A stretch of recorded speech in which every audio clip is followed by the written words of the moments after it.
उनके बीच भारतीय जनता पार्टी के बड़े बड़े लोगों का कत्ल खाना,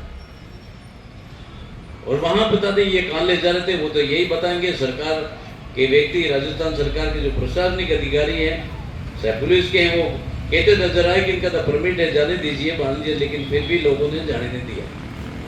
अपने गंदोड़ा में भी रोका, मोटा गांव की तरफ भी रोका, इधर आगे भी रोका, लेकिन सरकार के अधिकारी और सरकार के नुमाइंदे ये कह रहे हैं कि उनका तो परमिट बना हुआ, आप जाने दीजिए, लेकिन उनका मतलब चल ही रहा है।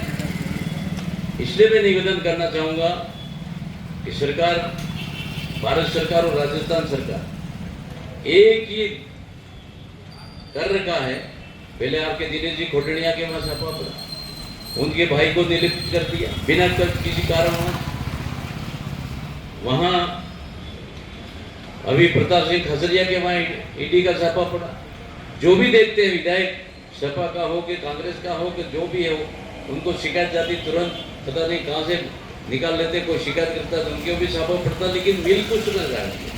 कोटड़िया जी के वहां छापा पड़ा, कम से कम 1.5 दिन तक चला, क्या मिला उनको। और नेशनल हेराल्ड की बात करो, कितने दिन से, कितने सालों से परेशान कर रहे हैं। अपने प्रियंका जी के भतीजे को, रॉबर्ट वाडा को भी कितना परेशान कर रहे हैं। वो कह रहा है 24 साल से मुझे परेशान है, मिल कुछ नहीं। लेकिन जब जब कांग्रेस तेज होती, गति तेज बढ़ाती है काम करने के लिए, कांग्रेस का सरकार लाने के लिए, भारतीय जनता पार्टी के नाकामी को विफल करने के लिए बोलते हैं, तो फट से कुछ न कुछ बिना मतलब का टारगेट बना करके उनके घर पे ईडी के लोग भेज देते, सीबीआई के लोग भेज देते, मतलब परेशान करने की चीज। इसलिए मैं आप सबसे, मेरे कार्यकर्ताओं से और मेरे सरपंच साथियों और हमारे जो भी हैं महिला कांग्रेस के, उनसे कहना चाहूँगा हमको सतर्क रहना है। और ये बात जहाँ भी मंडल की मीटिंग हो, चाहे के रिश्ते में टीका दस्तूर में जावे, चाहे हमारे शादियाँ होती उसमें जावे, सभी लोगों को बताना है। मैं इस मौके पर ये कहना चाहूँगा कि पहली बार जब से हमारा रोजगार गारंटी का कानून पास हुआ, हमारे देश के यूपीए चेयरमैन के, मैं और हमारे देश के प्रधानमंत्री मनमोहन सिंह के टाइम में हमारे पूरे भारत देश में रोजगार गारंटी का एक कानून पास करके हमारे क्षेत्र के लोगों को रोजगार गारंटी के लिए, सभी समाज के लोगों के लिए एक कानून पास किया।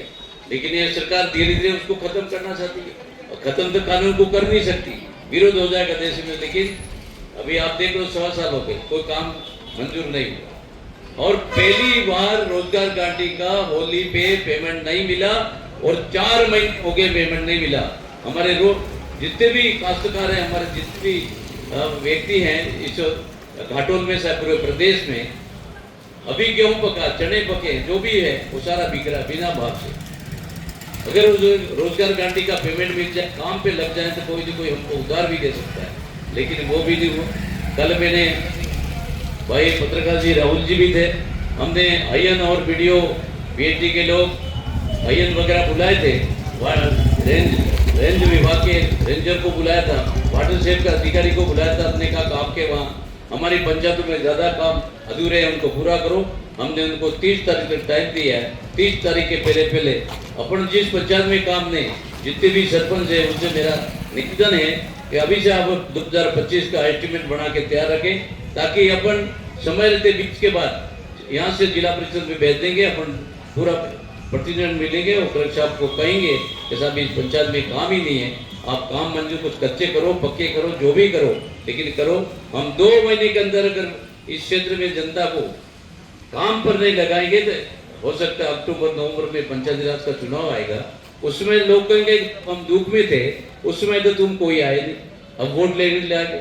मैं जितने भी सरपंच साथी इनके निवेदन करना चाहूँगा कि आप बहुत जल्दी, भले लोग अगर फ्री में तो नहीं है, वो काम पे लगना नहीं चाहते, लेकिन मेंबरों के द्वारा आप प्रत्येक वार्ड में जाइए, और वार्ड में जो भी मोहल्ले में जाके बैठ जाइए, उनको कहो कभी हम काम पे लगाने के लिए हमने काम मंजूर कराया, आप काम पे आइए। अगर वो नहीं आते तो हम कहेंगे कि आपको हम न्योता देने आए थे, काम पे नहीं आए, इसलिए हम अभी पंचायती राज में वोट देने आए, आप मना नहीं कर सकते। ये नहीं करोगे तो फिर लोग अपनों को भले काम पे फुर्सत जाने के लिए तैयार नहीं है, लेकिन इसके बाद वो कहेंगे कि तुम उस समय तो हमारे पास नहीं आए, वोट आते तुम आ जाते हो, बहाना मिल जाएगा। अभी शादियों का